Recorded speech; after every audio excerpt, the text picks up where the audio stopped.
major concern for most sellers is figuring out how much their house is worth in today's market.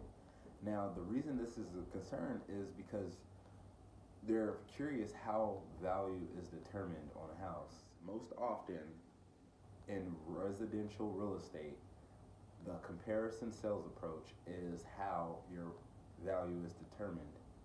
So, with the comparison sales approach, the realtor or the appraiser takes all of the features and qualities of your home and then finds a similar home with the same features and qualities and then compares it based on bedroom, bath, year build, same layout, amenities, like granite countertops, non-granite countertops, maybe they have like wood countertops because they haven't updated their home.